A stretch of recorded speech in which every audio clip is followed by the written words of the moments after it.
Hey guys, this video is going to give you an introduction to Native American mythology, more specifically North American mythology. So just dealing with the continental United States, as well as some stuff from maybe Alaska and Hawaii. So the Native American oral tradition began when people moved from Asia, from that massive continent, over to Alaska through this land bridge that over the Bering Strait that no longer exists. So basically a bunch of people migrated over from Asia and Europe to North America, and those are our ancestors. So as the populations migrated south, we start to see a lot of unique cultures and language that are developed in response to all the different environments in the United States. The continental United States is a massive piece of land that has a lot of different stuff going on, so it makes sense that these tribes would organize into very, very, very different kind of groups on their own. We start to see thousands of languages, some that are as different from each other as English and Chinese are, and all of these were spoken in the continental United States and the Americas.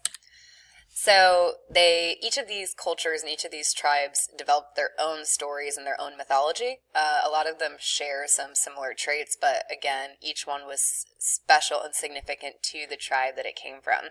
These sacred stories were often very important to their religious ceremonies, and basically they thought that these were rituals that helped to link the spirits of the people in the tribe to the animals and the nature around them. And so these stories were not just stories that they told to entertain each other, but were actually very, very important to their belief systems, to their religious ceremonies, all of the above.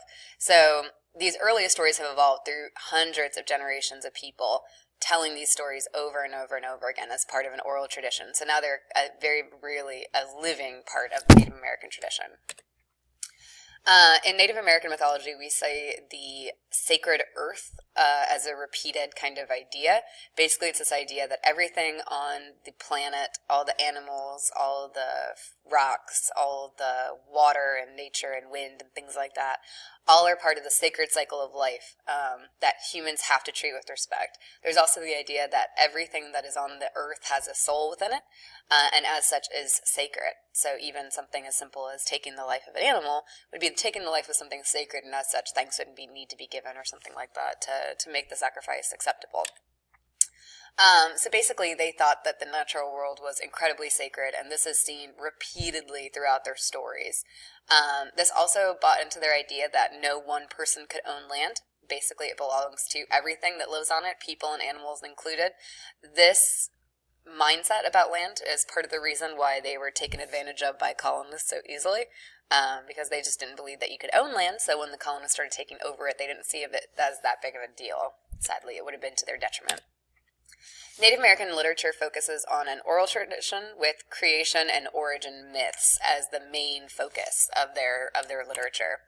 So the oral tradition is just this idea that stories are passed down from one generation to another in spoken word as opposed to being physically written down.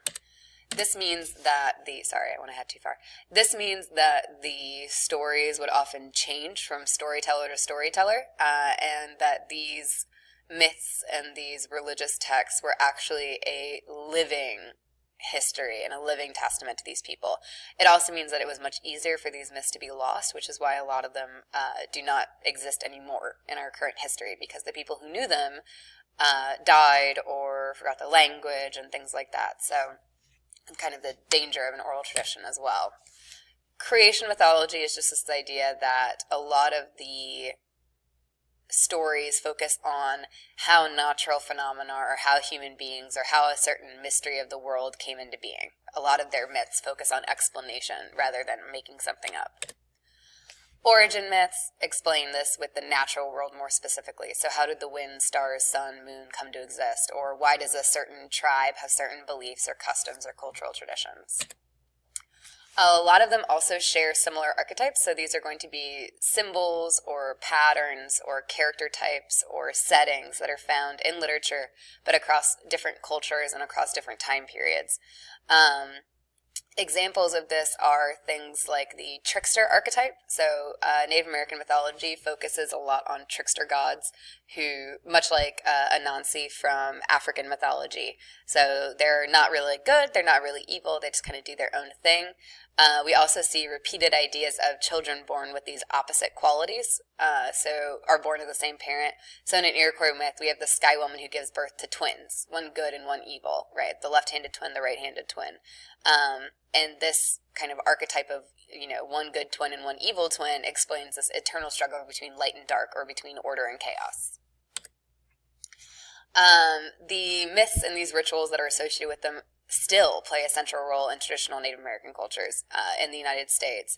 And they give the people that are part of them a sense of order, a sense of identity. Some were used to heal the sick. Some were to make sure that food would be plentiful and that animals would be plentiful in the next season. Some were used to teach children lessons, or to initiate young people into adulthood, or to teach them about their tribe's wisdom and their past and things like that. The four directions is another important aspect of Native American mythology. They saw the north, east, south, and west as very, very important, but also this idea that everything needs to be kept in balance. And they were represented often in this wheel with different colors. So like the west was associated with death, and the color black, because that's where the sun goes to die every day. So we often see this counterbalanced in their mythology, things like the twins. There has to be one good one and one evil one. The one can't exist without the other. Sometimes we'll see four brothers who represent the outer directions and things like that. But the four directions, north, east, south, and west, are highly important to Native American mythology.